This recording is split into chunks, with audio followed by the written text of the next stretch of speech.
Serving southern New Mexico, this is the award-winning KRWG-TV News22, where news matters.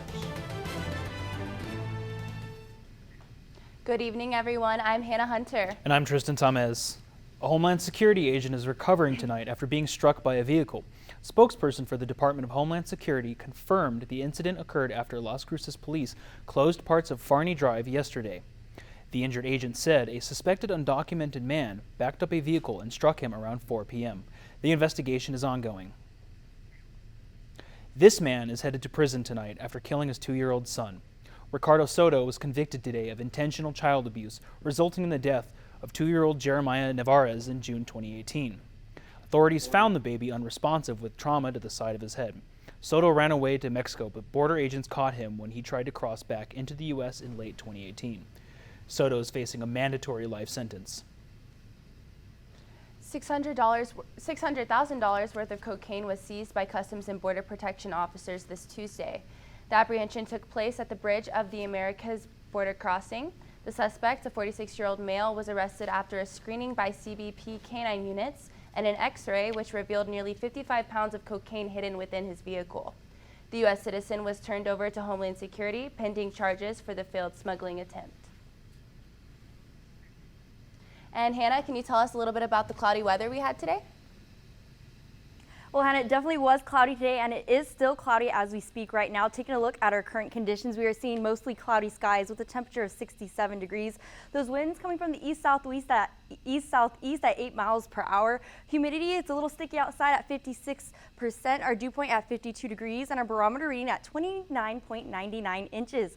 Looking at today, overall, beautiful day, especially if you're walking on the NMSU campus. I was able to break out a sweatshirt even with that high of 73 degrees, which is very below our average of 83 degrees with that overnight low of 56 degrees. Now, just 2 years ago, we were seeing that record high of 91 degrees, and in 1959, a record low of 37 degrees. We have not received any rain just yet, but we could be seeing some overnight showers. So as of right now, 0 for that today precipitation, but we are seeing at 12.04 inches for the yearly precipitations. That's all I have for your first look. I'll be back with your national forecast later on the show. Back to the desk for more news. The Republican nominee for New Mexico governor is making big promises in Mesilla. Yesterday, Mark Ronchetti held a campaign event at La Posta restaurant. He spoke to a group of 90 about crime education and border security. He also proposed a 50% income tax cut. Ronchetti was joined by other Republican office holders like Virginia Governor Glenn Youngkin and Doña Ana County Commissioner Isabela Solis. Election officials all across the country are preparing for a difficult general election in November. Threats and harassment have increased in the wake of the former president's lie that the 2020 election was stolen. News22's Jackie Aragon finds out how the Doña Ana County Clerk is preparing. Amanda Lopez Askin has been Doña Ana's county clerk since September of 2018. During that time, the clerk's job has changed from being a quiet, seldom noticed position to one that attracts a lot of unpleasant attention. People who are going to harass in general are very extreme, and so it's folks that when there's answers to their questions, they are not satisfied or don't believe me, don't have faith in the system, and no matter what I say or do, that will deter them, and so then they sometimes take to harassment. That harassment comes in many forms: on social media, being yelled at in public, and uncivil feedback. The majority of threats that Amanda received are minor, but even she has had to get the authorities involved. I've had a couple of death threats that I've had to report to the FBI, but the harassment is something that, with the advent of social media, has really heightened the hostility. The FBI has set up a special task force to respond to the harassment of the election officials.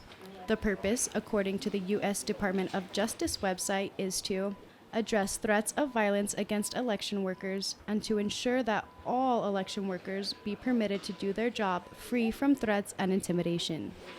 Roman Pacheco is a voting machine technician, and even he has experienced some harassment. I've been doing this for over 20 years, and despite the threats, it's not going to make me change my mind. Serving the public is what I love doing, so I'm going to continue doing it regardless. Lopez Askin says she takes special care to make sure the political parties are represented in the poll workers she hires. so the public will have confidence the elections are conducted fairly. Jacqueline Aragon, News 22. Migrating into a new country can be a dangerous and daunting journey for many people, and the El Calvario Church here in Las Cruces hopes to ease that burden. This isn't your ordinary Sunday Mass, but instead an introduction for migrants who have arrived here in Las Cruces. They come from countries far away. Several days a week, migrants from Central and South America and from different parts of the world arrive by the dozens after being released by U.S. immigration. Many families that have reached El Calvario had to face many challenges trying to reach the U.S.-Mexico border. But once they're here, the El Calvario staff gives them much-needed comfort. New arrivals from Colombia, Daniel Sanchez and Luzan Bela, says the trip from South America to the U.S.-Mexico border is unpredictable. No sabes dónde vas a dormir, dónde vas a pasar la noche ese día. The couple says it was a psychological challenge of leaving their families and culture behind into a treacherous land. El Calvario Church is a nonprofit organization with the aim to help migrants reconnect with family members or reach their final destination all across the United States. Find information, resources for them wherever they're going. Let's say they're going to New York, for example. We find them places, resources, information about, Department of Health, food banks, where could they go get legal assistance or legal advice. It could be low income or maybe, pro bono.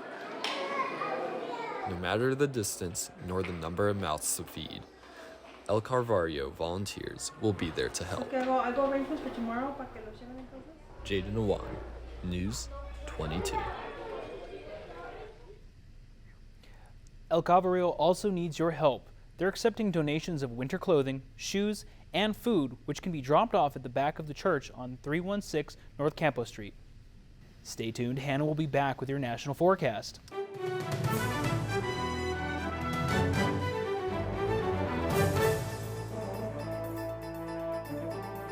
I'm Kath McCauley. Come sketch with me.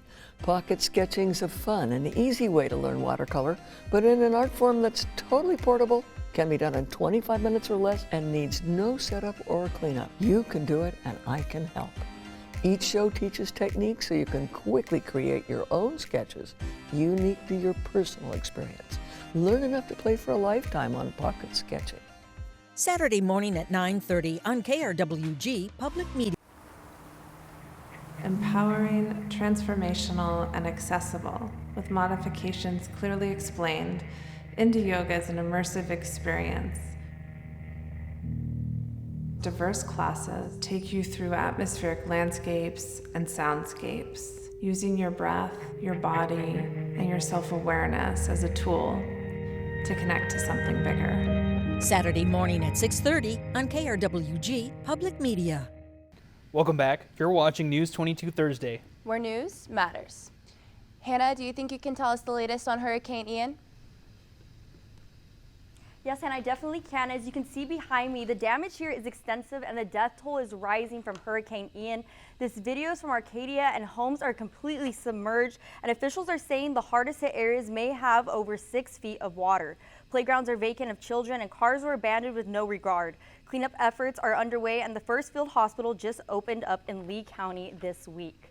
Now, switching gears, we're going to take it local here to New Mexico, and we're going to take a look at our rain outlook. So we can see this is for the 24 hours starting from 8 a.m. today to 8 p.m. And we can see the precipitation is focusing on the western part, all of New Mexico, Arizona, and just some slightly parts of Michigan. Taking a look at my next map, we're going to take a look at the 48-hour forecast. And again, it's highlighting us here in New Mexico and a little up in Maine and in New York. So definitely something that we're not used to seeing, but it is something good to see that we are getting some of that rain precipitation. Now, taking a look at my next map, I'm going to show you what the northern part of New Mexico will expect through Sunday. We can see in these light shaded areas in Roswell and Farmington expecting less than an inch. But as we head into those yellow and orange shaded parts, especially outside of Las Vegas and Santa Fe and Roy, they'll be seeing 2 to 3 inches throughout the weekend. Now on my next map, we're going to take a look at your national forecast for tonight. We can see in Seattle 53 degrees, Boise 50 degrees, Dallas 65 degrees, Cincinnati 51 degrees, 67 in San Antonio, and in the borderland in El Paso 61 degrees. That's all I have for your national forecast. Don't go anywhere. I'll be back with your New Mexico temperatures right after the break.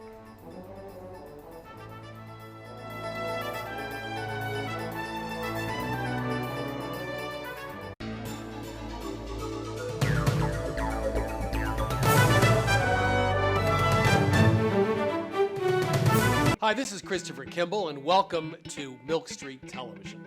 This year, we travel around the world to Italy, to Mexico, to Israel, as well as LA and Savannah. We bring you bold, fresh flavors, simpler techniques, and we also introduce you to home cooks from around the world. So if you want to change the way you cook, you want to be a better cook, please tune in to Milk Street Television. Saturday at 4:30 p.m. on KRWG Public Media. I'm Lynn Elmhurst, a travel journalist with a deep passion for sailing the high seas. The spectacular scenery, fascinating ships, and maritime traditions you can only experience when you cruise. While the world was in pandemic dry dock, I dived into my library of footage to relive some of my favorite travel memories. Join me on the world's greatest cruises. Saturday at 8:30 p.m. on KRWG Public Media. Welcome back to News 22 Thursday. Let's go ahead and look at those current temperatures across New Mexico. And it's definitely going to be a cold night for us. Farmington, you're going to be seeing 66 degrees right now. Socorro, 58 degrees. Clovis at 59. Hottest on the map right now, Roswell and Las Cruces at 71 degrees. And Deming at 68 degrees. Looking at tomorrow, still going to be a chilly one. 73 for Roswell. Ruidoso, 57 degrees. Socorro, 69. And Albuquerque at 68. We'll be seeing 75 degrees here in Las Cruces. And Deming, 70 degrees. Taking a look at our neighboring cities for tonight, Alamogordo will be seeing some overnight showers with a low of 54 degrees. Tomorrow, high of 71 degrees. Taking a look at Truth or Consequences today, low of 54. Tomorrow, we'll see some scattered thunderstorms with a high of 70 degrees. In Silver City, a low tonight, 50 degrees, high with some thunderstorms at 64 degrees. Taking it to Las Cruces tonight, we will be seeing some scattered thunderstorms throughout the afternoon hours, low of 56. Tomorrow, scattered thunderstorms as well with a high of 75 degrees. That's all I have for your New Mexico temperatures. I'll be back with your 5-day forecast at the end of the show. Back to the desk for more news. Thanks, Hannah. Making new friends can be a challenge, but NMSU is here to help. The fall 2022 semester is well underway, and resident assistants on campus put on weekly events for students to get to know one another. Garcia Hall RA Jay Trujillo helps students interact with each other through Painting with Jay each week inside Garcia Hall. It helps you make more friends. It helps you become social and do new activities, because I know some people might be a little shy. I feel like this helps you meet new people.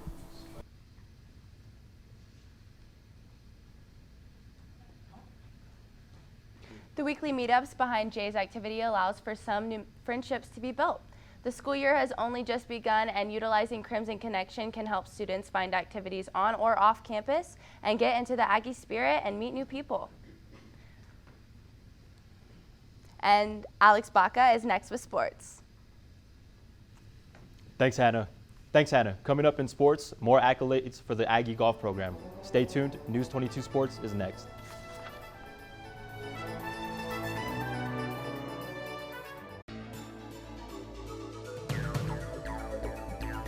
Hi, I'm Chris Cooper. Join me for the Family Plot, Gardening in the Mid-South. Each week, my guests and I tackle interesting gardening problems, from planning to planting to maintenance to harvest. We'll also answer your emails and letters and give you great tips so you can keep your family plots green and growing.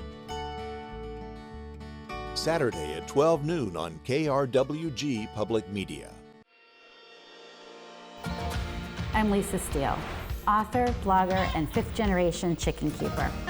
I live in rural Maine with my husband, flock of chickens, ducks, and geese, Winston the corgi, and Linus the indoor-outdoor barn cat. We moved to Maine for the peace and serenity.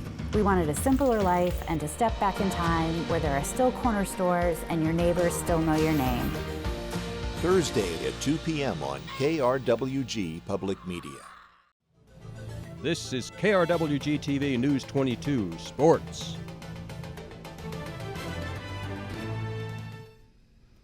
Welcome back. I'm Alex Baca, and let's talk sports. NMSU has 2 WAC Golfer of the Month awards after only 1 month into the season.